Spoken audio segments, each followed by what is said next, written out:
Hello aspirants, current affairs की series में आपका स्वागत है।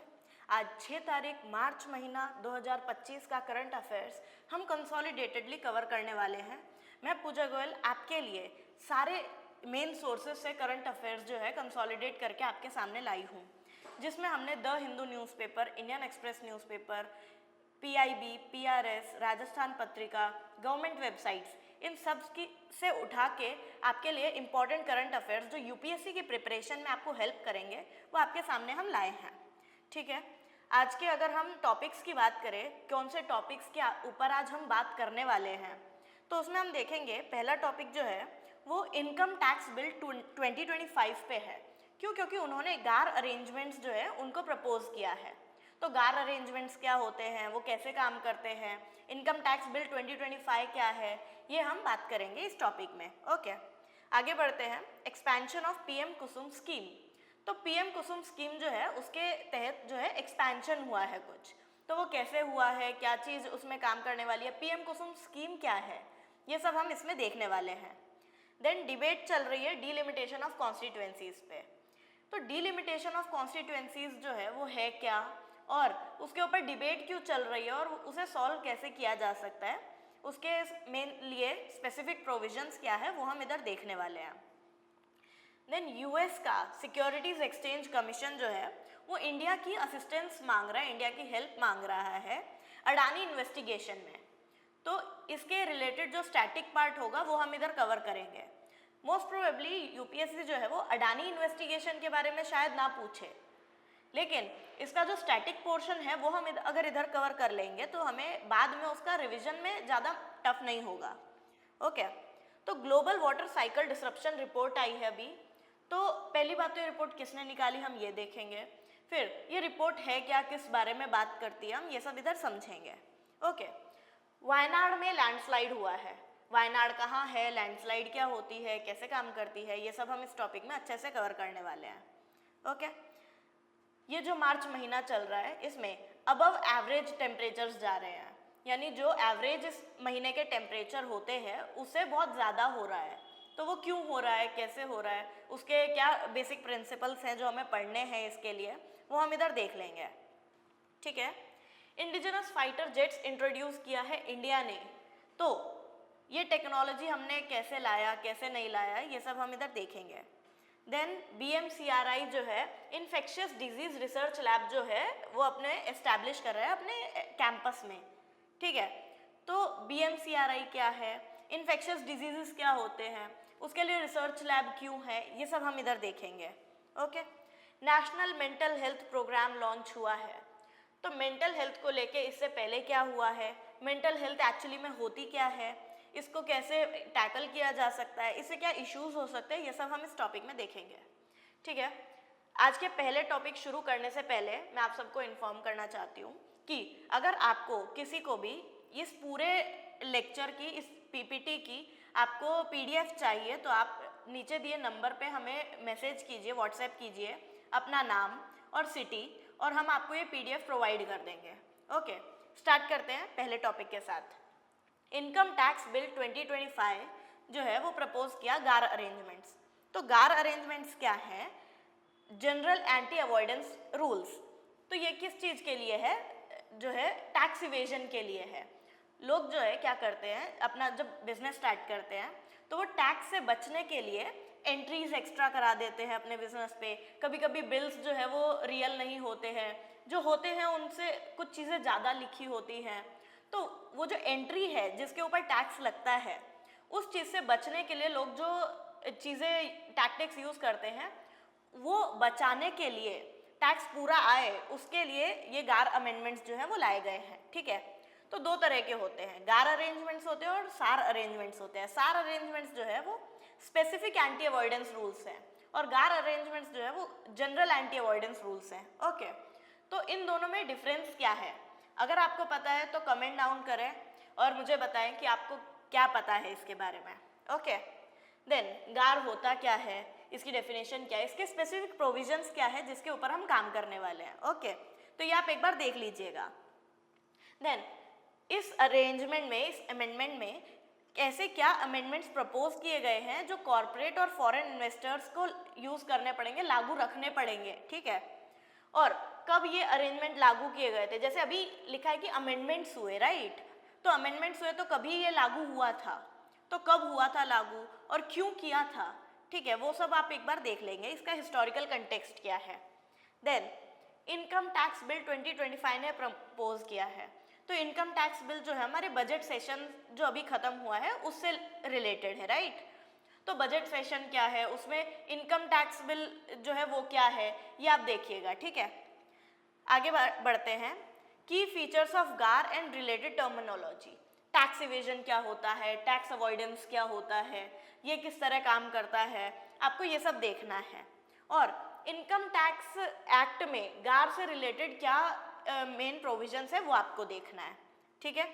देन ये जो है गार, ये कैसे इफेक्ट करेगा टैक्स इवेजन को, क्या बचा सकेगा, बचाएगा तो कैसे बचाएगा, ये आप मेंस के लिए देखिएगा। बहुत इंपॉर्टेंट है कि अगर आप ये समझ जाते हैं कि इसके स्पेसिफिक प्रोविजंस जो हैं वो इसको कैसे कर्ब कर सकते हैं टैक्स इवेजन को, तो आपको बहुत सारा काम जो है वो बच जाता है, रोड लर्निंग जो है वो बच जाती है। क्यों? क्योंकि आपने इसके मेन प्रोविजंस देखे, आपने ये देखा कि इसमें प्रॉब्लम क्या है, और प्रॉब्लम है तो इनकम टैक्स एक्ट उसे सॉल्व कैसे करेगा, ठीक है। और अगर सॉल्व हो गई थी तो अब अमेंडमेंट क्यों लाने पड़े। अगर आप ये सब देख लेते हैं ना तो आप आइडिया लगा लेते हैं कि हाँ ये टैक्स इवेजन्स को कर्ब कर पाएगा, नहीं कर पाएगा, कितना कर पाएगा, ओके। तो ये आप देखेंगे। और टैक्स कलेक्शन और इन्वेस्टर कॉन्फिडेंस के बीच में जो डिफरेंस बनेगा, बैलेंस कैसे सेट होगा, वो आप देखेंगे, ठीक है। आगे बढ़ते हैं। पीएम कुसुम स्कीम में एक्सपेंशन हो रहा है, ओके। तो बजट बढ़ा रहे हैं, सोलार पंप इंस्टॉलेशन टारगेट्स बढ़ा रहे हैं। सोलार पंप कहाँ से आया अचानक, आउट ऑफ द कंटेक्स्ट नहीं है।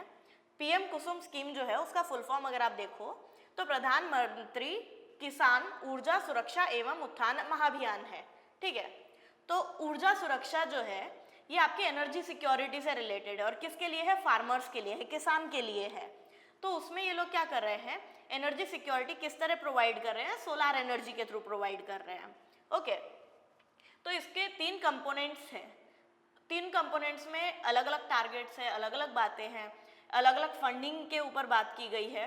तो आप उसके कंपोनेंट्स देख लेंगे तो आपको काम जो है प्रीलिम्स के लिए बहुत सारा वहाँ पे हो जाएगा, ठीक है।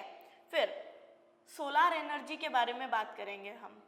सोलार एनर्जी किस टेक्नोलॉजी पे काम करती है, सोलार पंप्स जो है वो किस चीज़ से बनते हैं, सोलार चिप्स जो हैं वो कैसे बनती है, पैनल्स कैसे बन रहे हैं, इंडिया में कितना स्कोप है उसका, क्या सोलार एनर्जी के लिए इंडिया कुछ कर रहा है। क्योंकि अगर सोलार एनर्जी का नाम आता है तो इंटरनेशनल सोलार अलायंस वो सबसे पहले इंडिया बात करता है। रीज़न, इंडिया का इनिशिएट किया हुआ प्रोग्राम है वो, ठीक है, ISA। तो अगर आप इसको अच्छे से कर लेंगे तो आपका मेजॉरिटी काम हो जाता है कि हाँ फ्रांस इंडिया दोनों ने मिलके इसको प्रपोज किया। क्यों किया, क्योंकि हम एक ट्रॉपिकल कंट्री हैं। ट्रॉपिकल कंट्री होने का मतलब है कि आपके पास हीट जो है वो कम नहीं है, सनलाइट कम नहीं है हमारे पास। अगर आप देखोगे तो टेम्परेट नेशंस बहुत मुश्किल है उनके लिए सोलार एनर्जी का यूज़ करना, यूटिलाइज करना। क्यों? क्योंकि वो बहुत ऊपर पड़ जाते हैं, ठीक है। तो हम बहुत सही पोजीशन पे हैं सोलार एनर्जी को यूटिलाइज करने के लिए, तो हमने इसलिए ये किया है, ठीक है। तो इसके आप चैलेंजेस, इम्प्लीमेंटेशंस देख लीजिएगा। सोलार एनर्जी जो है वो एग्रीकल्चर सस्टेनेबिलिटी को कैसे मैनेज कर सकती है। अभी ऐसा है ना कि एनर्जी जो है वो एक बहुत बड़ा जो कंपोनेंट है एग्रीकल्चर का।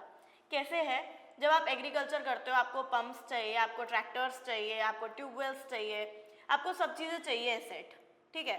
और सबके लिए चाहिए एनर्जी, इलेक्ट्रिसिटी। और इलेक्ट्रिसिटी जो है अगर हम किसान को जाके डिस्कॉम के थ्रू ये बोलेंगे कि आप जो है ये महंगी बिजली ले लीजिए, तो वो मना ही कर देंगे। वो फिर से अपने जो मैन टूल्स हैं वो यूज़ करेंगे, राइट। मार्जिनलाइज्ड फार्मर्स है वो नहीं यूज़ करेगा, वो मैन टूल्स यूज़ करेगा। मैन टूल्स जो है वो टेक्नोलॉजी अगर नहीं बढ़ पाएगी तो जो है हम रिलायबिलिटी जो है वो बढ़ेगी, एग्रीकल्चर रिलायबिलिटी। क्यों? क्योंकि अगर मैन टूल्स यूज़ कर रहे हैं तो प्रोडक्टिविटी शायद उतनी अच्छी ना आ पाए जितनी टेक्नोलॉजी यूज़ करके आ सकती है। उसको बहुत ज़्यादा टाइम लगेगा ट्रैक्टर के बजाय हाथ से काम करने में, राइट। तो इस चीज़ को हम देख लेंगे। फिर अगर ये जो स्कीम लाए हैं तो ऐसा नहीं है कि हर किसान को दे देंगे, राइट। किस किसान को देंगे, एलिजिबिलिटी क्या है, सब्सिडी किस बेस पे दी जाएगी, कैसे दी जाएगी, किस तरह से उनको दी जाएगी, ठीक है, ये सब हम एक तरह से समझ लेंगे। देखो सब्सिडी का ना दो तरीका होता है। पहला कि आप फार्मर को डायरेक्ट पैसा दे रहे हो और उसके बाद उसको जो भी चीज़ें चाहिए वो ले रहा है, ठीक है। दूसरा तरीका होता है कि जो कंपनी उसको प्रोवाइड करने वाली है आप उसको पैसा देते हो और बोलते हो इन्हें डिस्काउंटेड रेट्स पे दो, ठीक है। तो ये दोनों चीज़ें होती हैं। तो आपको ये देखना है कि इधर इसमें गवर्नमेंट कर क्या रही है, ओके। फिर इसकी इम्प्लीमेंटिंग कैसे हो रही है, पूरा इम्प्लीमेंटेशन स्टेट गवर्नमेंट इम्प्लीमेंट कर रही है, सेंट्रल गवर्नमेंट इम्प्लीमेंट कर रही है, पैसा कौन दे रहा है, स्टेट गवर्नमेंट दे रही है, सेंट्रल गवर्नमेंट दे रही है, और अगर दोनों ही दे रहे हैं तो शेयर कैसे हो रहा है, ठीक है, दोनों के बीच फंडिंग।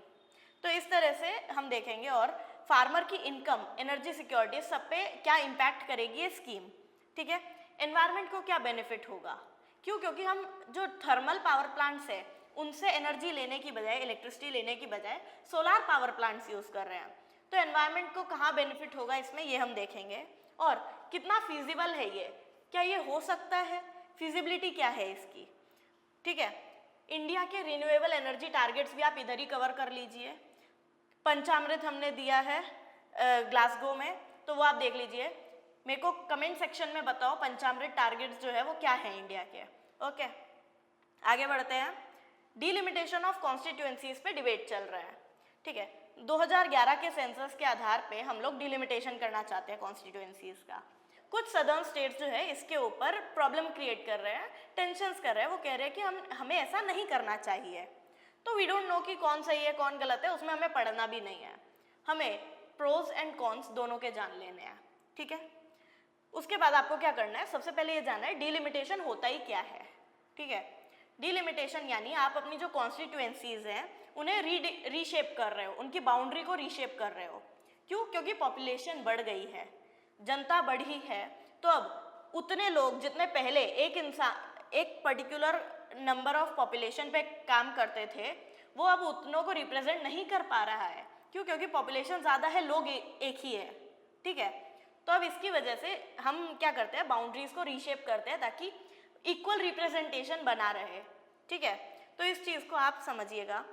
फिर कॉन्स्टिट्यूशनल प्रोविजंस क्या है, इसको लेके डिलिमिटेशन कर रहे हैं तो शायद संविधान ने इसके ऊपर बात की हो, और अगर की है तो किसी आर्टिकल में मेंशन्ड होगा, राइट। तो वो आर्टिकल्स आप चेक कर लीजिएगा। इसका हिस्टोरिकल बैकग्राउंड क्या है, मतलब कितनी बार हम डिलिमिटेशन आज तक कर चुके हैं, ये आपको पता करना है, ठीक है। आज तक हमने कितनी बार डिलिमिटेशन किया है, फिर क्यों हाँ है इसके ऊपर, क्यों सेंट्रल गवर्नमेंट बोल रही है आपको करना है, क्यों तमिलनाडु गवर्नमेंट बोल रही है कि नहीं करना है डिलिमिटेशन, इसमें क्या फ़ायदा है क्या नुकसान है, ये आपको देखना है। देन कौन सी कॉन्स्टिट्यूशनल बॉडी इसको करेगी, या फिर नहीं भी करेगी तो किसका रोल होगा इसमें, ठीक है। क्या इलेक्शन कमीशन का इसमें कोई रोल होगा, ठीक है। तो कौन करेगा डिलिमिटेशन, कौन बॉडी बिठाएगा, कौन उसको बॉर्डर जो है वो सेट करके देगा, ये सब आपको पता करना है, ठीक है। अभी ऐसा होता है कि कुछ टर्म्स आते हैं इसमें बीच में, सेंसस, क्यों, क्योंकि हमने 2011 के सेंसस की बात की।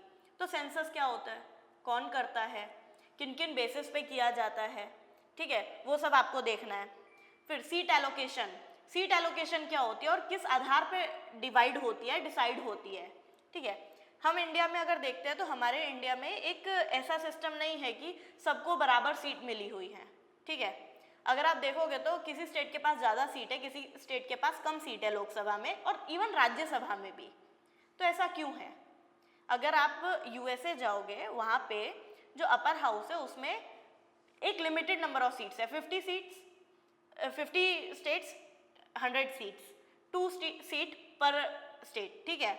इंडिया में ऐसा नहीं है, इंडिया में पॉपुलेशन के बेस पे डिसाइड होता है कि किसी एक स्टेट को कितनी सीट मिलेंगी, ओके। आगे बढ़ते हैं। इसका डिलिमिटेशन करने का फेडरलिज्म पे क्या इम्पैक्ट पड़ेगा। देखो ऐसा है ना, फेडरलिज्म बहुत ब्रॉड कंसेप्ट है और जब भी किसी भी स्टेट के साथ सेंटर का कोई भी ओपिनियन जो है मैच नहीं करता है तो फेडरलिज्म पे अक्सर बात आके अटक जाती है। तो आपको सबसे पहले ये जानना है कि फेडरलिज्म है क्या, कैसे काम करता है, और कोई भी अगर ओपिनियन मिसमैच हो रहा है तो फेडरलिज्म पे कैसे इम्पैक्ट करेगा इंडिया के। ओके, कोई अक्सर जो है कुछ स्टेट्स के साथ हमारा फेडरलिज्म जो है इशू चलता ही रहता है, तो हम वो चीज़ को अच्छे से कवर कर लेंगे। और फेडरलिज्म बेसिक स्ट्रक्चर में है या नहीं है कॉन्स्टिट्यूशन के। कॉन्स्टिट्यूशन का बेसिक स्ट्रक्चर क्या है, जो ये बोलता है कि अगर आप कितना भी अमेंडमेंट करो कॉन्स्टिट्यूशन में, ये बेसिक स्ट्रक्चर में जितनी आइटम्स हैं, जितने नंबर ऑफ थिंग्स है, उनमें आप जो है अमेंडमेंट्स नहीं कर सकते हो। तो फेडरलिज्म क्या उसमें है? अगर है तो फिर इसके ऊपर चेंजेस नहीं हो सकते, राइट। तो कोई भी चीज़ें जो है वो कैसे इम्पैक्ट करेंगी फेडरलिज्म को, वो आपको पढ़नी है, ठीक है। उसके बाद पास्ट डिलिमिटेशन एक्सरसाइजेस हमें पढ़ लेने हैं कि वो कैसे हुआ था, क्या हुआ था, और कौन से सेंसस के आधार पे हुआ था, ठीक है। आगे बढ़ते हैं। यूएस का सिक्योरिटीज एंड एक्सचेंज कमीशन जो है इंडिया का असिस्टेंस मांग रहा है अडानी इन्वेस्टिगेशन पे। यूएस का सिक्योरिटी एंड एक्सचेंज कमीशन, अपने को बहुत ज़्यादा लेना देना नहीं है, अपने को लेना देना है इंडिया के सेबी से। ओके, सेबी जो है इसका इंडियन काउंटर पार्ट है। इंडिया में अगर सिक्योरिटीज़ या स्टॉक मार्केट ट्रेड जो है रेगुलेट होता है वो सेबी करता है, ठीक है। तो सेबी कैसे काम करता है हमें वो देखना है, ठीक है।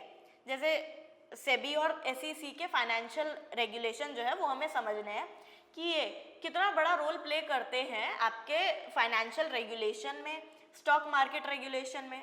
इंडिया में स्टॉक मार्केट जो है वो कहाँ है, ठीक है। इंडिया का स्टॉक मार्केट किस तरह काम करता है, ठीक है। सेंसेक्स क्या है, निफ्टी क्या है, बॉम्बे स्टॉक एक्सचेंज क्या है, नेशनल स्टॉक एक्सचेंज क्या है, ये आपको देखना है। सबसे पुराना स्टॉक एक्सचेंज कौन सा है, सबसे ज़्यादा कंपनीज कौन से स्टॉक एक्सचेंज पे लिस्टेड हैं, आपको ये सब देखना है, अच्छे से कवर करना है, ठीक है। फिर हम क्या करेंगे, इंफॉर्मेशन एक्सचेंज जो है इन्वेस्टिगेशंस में, क्योंकि इन्वेस्टिगेशन में हेल्प मांग रही है, राइट। तो इन्वेस्टिगेशन करने के लिए इन्फॉर्मेशन एक्सचेंज करना पड़ेगा। अब ज़रूरी नहीं है हम वो करें, लेकिन हम बायलैटरल ट्रीटीज साइन करते हैं जिसके तहत हम जो है हम ये काम जो है करने के लिए रेडी होते हैं कि हाँ ठीक है, हमने पहले एक ट्रीटी साइन की है कि अगर हमारे कंट्री में कुछ प्रॉब्लम होता है या आपके कंट्री में कुछ प्रॉब्लम होता है तो हम इंफॉर्मेशन एक्सचेंज करेंगे इन्वेस्टिगेशन के लिए। ओके, तो ये कौन सी ट्रीटी है ये आप पढ़ लेंगे, ठीक है। अगर ये इन्वेस्टिगेशन अच्छे से चलता है तो इन्वेस्टर का कॉन्फिडेंस, एफडीआई, ये सब कैसे बढ़ता है। एफडीआई क्या होता है, ठीक है, ये आपको पढ़ना है। एफपीआई क्या होता है ये आपको पढ़ना है। एफआईआई क्या होता है आपको ये पढ़ना है, ये किस तरह काम करते हैं, तीनों में डिफरेंस क्या है बेसिकली, ठीक है। देन सेबी और एसईसी के बेसिक फंक्शंस आपको पढ़ने हैं, कौन इसमें होता है, चेयरपर्सन कौन होता है, कैसे काम करता है, ये सब, ठीक है। स्टॉक मैनिपुलेशन क्या होता है, स्टॉक्स किस तरह लिस्ट होते हैं। तो ऐसा होता है ना, हर कंपनी डायरेक्ट स्टॉक एक्सचेंज पे जाके ऐसा बिजनेस नहीं, स्टॉक एक्सचेंज स्टार्ट नहीं कर सकती। स्टॉक बेचना खरीदना, आईपीओ निकालना पड़ता है पहले, ठीक है। आईपीओ क्या होता है, ठीक है, उसके बाद वो किस तरह से प्राइमरी मार्केट क्या होता है, सेकेंडरी मार्केट क्या होता है स्टॉक एक्सचेंज में, ये सब आप इधर देख लेंगे, ठीक है। ये आप देखेंगे कि रेगुलेटरी फ्रेमवर्क क्या है, सेबी किस तरह से किस किस एक्ट के तहत इसको मैनेज करता है, इंडिया में भी और यूएसए में भी, ठीक है, दोनों देख लेना, बट आपका मेन फोकस इंडिया में रहना चाहिए, ठीक है। गवर्नमेंट कॉर्पोरेट गवर्नेंस के स्टैंडर्ड्स क्या है, क्रॉस बॉर्डर इन्वेस्टिगेशंस के कुछ केस स्टडीज अगर आप देख लेंगे तो आंसर राइटिंग में आपको बेनिफिट मिलेगा, एड ऑन हो जाएगा, ठीक है।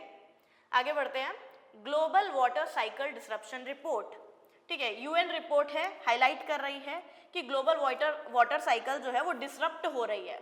तो वाटर साइकिल क्या होती है हम तो पहले वही देख लेंगे, ठीक है। बचपन से पढ़ते आ रहे हैं, समंदर का पानी है, भाप बनेगा, ऊपर जाएगा, कंडेंसेशन होगी, पानी नीचे आएगा बारिश के फॉर्म में, है ना, ये सर्कल घूमता ही रहेगा। तो बेसिक वाटर साइकिल यही है, ठीक है। अब क्लाइमेट चेंज की वजह से डिसरप्ट हो रही है, कैसे हो रही है, क्लाइमेट चेंज होगा तो उसकी वजह से क्या प्रॉब्लम आएगा। क्लाइमेट चेंज अगर हम देखें तो दो तरह से होता है, राइट, या तो ठंडा हो जा रहा है, टेम्परेचर बहुत कम हो जा रहा है, या फिर टेम्परेचर बहुत ज़्यादा हो जा रहा है, ठीक है। अभी जो केस चल रहा है वर्ल्ड का उसमें टेम्परेचर ज़्यादा हो रहा है, उसकी वजह से क्लाइमेट चेंज हो रहा है, ठीक है। तो जो वर्ल्ड टेम्परेचर्स है वो बढ़ रहे हैं, टेम्परेचर बढ़ेंगे तो क्या होगा, पानी ज़्यादा से ज़्यादा भाप बनेगा, ऊपर जाएगा, कंडेंसेशन होगा, ज़्यादा बारिशें होंगी, राइट। और भी इफेक्ट हो सकते हैं बहुत जगह, या फिर ग्लेशियर्स पिघलेंगे, है ना। ग्लेशियर्स ज़्यादा पिघलेंगे तो जो बेसिक आपके प्लेन्स हैं जहाँ पे नदी बहती है वहाँ पे बाढ़ आ सकती है। एग्रीकल्चर इफेक्ट हो सकता है। कैसे एग्रीकल्चर इफेक्ट होगा कि जो सबसे उपजाऊ मिट्टी होती है ना वो नदी के आजू बाजू होती है, राइट। अब नदी के आजू बाजू जो एग्रीकल्चर हो रहा है बहुत अच्छे से, बाढ़ आ जाएगी, वो पूरा खत्म हो जाएगा, ठीक है। तो ग्लोबल वाटर साइकिल डिसरप्ट होने से क्या क्या इफेक्ट हो सकता है वो आपको पढ़ना है। क्लाइमेट चेंज से क्या क्या इफेक्ट हो सकता है ये आपको पढ़ना है। ये रिपोर्ट जो है ये किसने निकाली है एग्जैक्टली, और ये क्या सजेशंस देती है, क्या बोलती है, ये आपको अच्छे से देखना है। अब इसके बाद आप क्या देखेंगे, और जो रिपोर्ट्स है क्लाइमेट चेंज के ऊपर वो आप देखेंगे, ऑर्गेनाइजेशंस देखेंगे, जैसे IPCC बहुत इंपॉर्टेंट ऑर्गेनाइजेशन है। कब बनी थी आप मुझे अभी कमेंट सेक्शन में बताएंगे, ठीक है। हाइड्रोलॉजिकल साइकिल कैसे काम करती है, एक्विफर्स क्या होते हैं, ठीक है, वाटर स्ट्रेस क्या है, हम वाटर रिचार्ज किसे कहते हैं, वाटर टेबल कैसे काम करती है, ठीक है, ये सब हम देखेंगे। फिर वाटर कंजर्वेशन के क्या हमारे पास पॉलिसीज़ हैं, ठीक है। एक तो गवर्नमेंट पॉलिसीज़ की बात करेंगे, दूसरा ट्रेडिशनल मेथड्स की बात करेंगे, ठीक है। बावड़ी, जोहड़, ये सब हमने सुना होगा ट्रेडिशनली, राइट। तो ये क्या है, किस तरह काम करते हैं, वाव जो है ये किस तरह काम करती है, ये हमें इधर देख लेना है, ठीक है। इससे भी बड़ा मैटर जो आता है इंडिया में जो अक्सर चलता है वो है इंटर स्टेट वाटर डिस्प्यूट। एक नदी जो है वो खाली एक स्टेट में नहीं बहती है, ठीक है। कर्नाटक, तमिलनाडु दोनों में अगर कोई नदी बह रही है, और कर्नाटक जो है वो अपर रिपेरियन स्टेट में आ रहा है, ठीक है, तो कर्नाटक अगर नदी का पानी बंद कर दे, उधर पूरा डैम वगैरह बना दे, नदी का पानी बंद कर दे, तो तमिलनाडु वालों को पानी मिलेगा ही नहीं, राइट। तो तमिलनाडु प्रोटेस्ट करेगा ही। तो वो जो वाटर डिस्प्यूट्स है वो खाली कर्नाटक और तमिलनाडु में नहीं है, बहुत स्टेट में है। तो अपने को इंटर स्टेट वाटर डिस्प्यूट्स जहाँ जहाँ है वो पढ़ लेना है। इससे अपनी एक तो डिस्प्यूट्स क्लियर होते हैं, और दूसरा जो बेनिफिट होता है वो ये होता है कि हमें नदियों का अक्सर पता चल जाता है कि हाँ कौन सी रिवर जो है वो कौन से स्टेट से होके गुजर रही है, ठीक है। हमारा ये प्रॉब्लम इधर सॉल्व हो जाता है, ठीक है। देन सस्टेनेबल वाटर मैनेजमेंट कैसे किया जाएगा, डैम बना के किया जाएगा या फिर कोई और तरीका यूज़ किया जाएगा, कैसे करेंगे वो हम इधर देखेंगे। देन वायनाड लैंडस्लाइड्स, वायनाड में लैंडस्लाइड हुए हैं। वायनाड कहाँ पे है, केरला में है, ठीक है, और बहुत ज़्यादा डैमेज हुआ है, डिस्प्लेसमेंट हुआ है। तो हम सबसे पहले ये जानेंगे कि लैंडस्लाइड क्या होती है, राइट। तो बहुत बेसिक है कि लैंडस्लाइड अगर हो रही है तो उसमें माउंटेन का रोल होगा, हिल का रोल होगा, राइट। तो वो जो हिल है या माउंटेन है उसमें से लैंडस्लाइड हुआ, तो बेसिक क्वेश्चन आता है केरला में कौन से माउंटेन्स हैं, कौन सी हिल्स हैं, ठीक है। वेस्टर्न घाट्स में पड़ता है केरला, है ना। अब केरला अगर वेस्टर्न घाट्स में पड़ता है और माउंटेन्स और हिल्स उधर हैं, तो आपको उसके एक तो नाम पढ़ लेने हैं कि कौन से माउंटेन्स हैं, कौन से हिल्स हैं। ईस्ट टू वेस्ट लगा दीजिए। अब केरला इतना बड़ा नहीं है कि ईस्ट टू वेस्ट हम इतना इजीली लगा पाएँ, तो बेसिक आपको सबसे पहले क्या करना है, नॉर्थ टू साउथ तो लगा दीजिए, ठीक है। North to south chronological order में अगर आप हिल्स लगा देते हैं, माउंटेन्स लगा देते हैं, तो आपको क्या है एक बेसिक आइडिया मिलता है, हाँ ठीक है, ऊपर ये वाली हिल है, नीचे ये है, फिर ये है, फिर ये है, ठीक है।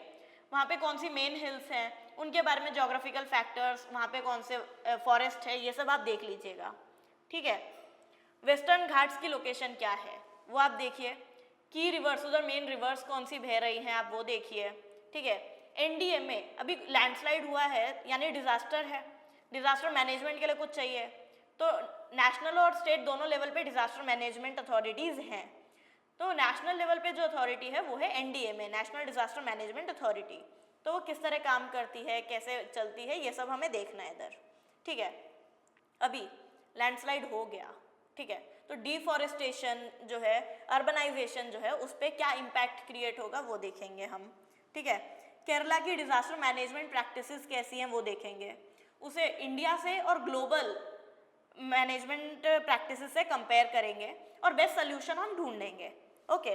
और सस्टेनेबल डेवलपमेंट कैसे हो सकता है कि फ्यूचर में इस सब को इशू ना हो, लैंडस्लाइड्स क्यों इतनी बढ़ रही हैं, हमें वो देखना है, ठीक है। आगे बढ़ते हैं। अबव एवरेज मार्च टेम्परेचर, वो एवरेज से अबव है, यानी जो टेम्परेचर होना चाहिए, जो एवरेज हर साल होता है, उससे ऊपर जा चुका है टेम्परेचर, गर्मी ज़्यादा हो गई है, ठीक है। IMD ने ये बोला है। तो IMD क्या है, ठीक है, हम ये अच्छे से कवर करेंगे, उसका कंपोजिशन, स्ट्रक्चर, सब कुछ। देन मार्च में अगर टेम्परेचर बढ़ेगा तो सबसे ज़्यादा इफेक्ट किसको होगा, कौन सी फसलों को होगा, ठीक है। रबी फसलें होंगी, क्यों, क्योंकि खरीफ तो बाद में लगती है, तो रबी फसलों को क्या इफेक्ट होगा वो हम इधर देखेंगे, और ज़्यादा हीट बढ़ने से क्या प्रॉब्लम्स एग्जैक्टली आएंगी वो देखेंगे। अभी बहुत ज़्यादा जनरल नहीं जाना है, थोड़ा स्पेसिफिक जाएंगे कि हाँ, स्पेसिफिक हीट की वजह से पल्स को या फिर वीट को क्या प्रॉब्लम हो सकता है, ठीक है। फिर IMD अगर फोरकास्ट कर रहा है कि हाँ भाई एवरेज टेम्परेचर जो है उससे ऊपर जा चुका है, तो वो आगे कुछ बताता है कि हाँ भाई आगे शायद ये हो, शायद ये टेम्परेचर इतना और बढ़ जाए, तो वो फोरकास्टिंग के लिए कौन से मेथड्स यूज़ करता है वो हमें पता करना है। जैसे कभी भी साइक्लोन आना होता है तो हमें पहले आइडिया होता है कि हाँ साइक्लोन आने वाला है, वहाँ से रिहैबिलिटेशन शुरू हो जाता है, डिस्प्लेसमेंट शुरू हो जाता है कि हाँ भाई इस कोस्ट पे साइक्लोन का टकराने का बहुत बड़े चांसेस हैं, तो वहाँ से लोगों को हटाया जाता है, विस्थापित किया जाता है। तो वो कैसे पता चलता है, क्या प्रैक्टिसेस वो यूज़ करते हैं, आप इधर देखेंगे, ठीक है। अभी इतना टेम्परेचर बढ़ क्यों रहा है, क्यों, क्योंकि एल नीनो, ला नीना, हीट वेव, ये सब जो है वो बहुत कंसेप्ट न्यूज़ में रहते हैं टेम्परेचर के लिए। तो वो कैसे काम करते हैं, एल नीनो क्या है, ला नीना क्या है, हीट वेव क्या होता है, हीट बजट क्या होता है।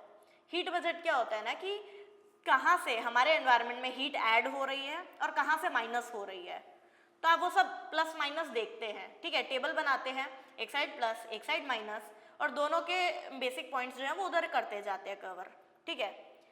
लॉन्ग टर्म इम्पैक्ट क्या होगा अगर ये अबव एवरेज टेम्परेचर जो है वो चलते ही रहे पूरे साल या अगले सालों के लिए, तो ये कैसे इम्पैक्ट क्रिएट करेगा क्लाइमेट चेंज पे, एग्रीकल्चर पे, और गवर्नमेंट पॉलिसीज़ जो है वो इसके लिए क्या कर रही हैं, ठीक है। गवर्नमेंट ने आज तक क्लाइमेट चेंज के लिए क्या किया है वो हम एक बार अच्छे से टाइमलाइन फॉर्मेट में कवर कर लेंगे, ठीक है। इसके आगे बढ़ेंगे। इंडिजिनस फाइटर जेट्स हमने इंट्रोड्यूस किए हैं आत्मनिर्भर भारत इनिशिएटिव के तहत, ठीक है। तो इंडिजिनस फाइटर जेट्स हैं क्या, यानी हमने खुद बनाए हैं, दूसरे देश से हमने खरीदे नहीं हैं। पर क्या इसका मतलब ये है कि हम टेक्नोलॉजी भी नहीं हमने दूसरे देशों की यूज़ की हो सकती है, राइट। बस हमने उसका मैन्युफैक्चरिंग पूरा अपने कंट्री में किया है, ठीक है। टेक ट्रांसफ़र किया हो सकता है, ठीक है। क्यों करना है हमें ये आत्मनिर्भर भारत, खरीद रहे थे खरीद लेते, ठीक है, लेकिन हम नहीं खरीदे। क्यों नहीं खरीदे, क्यों, क्योंकि हमें अब सेल्फ रिलायंट बनना है। हम कोई भी जब प्रॉब्लम हो क्रिएट तो उसके लिए रेडी रहना चाहते हैं खुद से, ठीक है। डिफेंस में हमारा खर्चा भी बहुत ज़्यादा बढ़ रहा है, क्यों, क्योंकि हमें बाहर से मंगाना पड़ रहा है सामान, ठीक है। तो ये हम देखेंगे।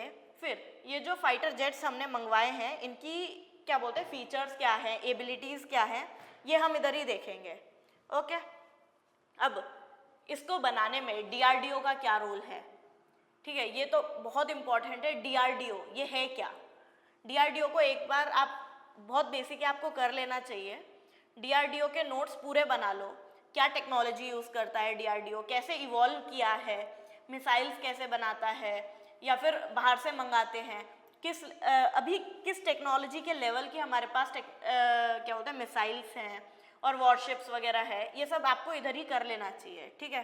फिर डिफेंस इंडिजनाइजेशन पॉलिसीज़ क्या हैं, अगर हम अपने देश में कुछ बना रहे हैं जो पहले नहीं बना पा रहे थे शायद, तो कुछ गवर्नमेंट ने किया होगा, राइट, जो हमें हेल्प मिल रहा है ये सब करने में।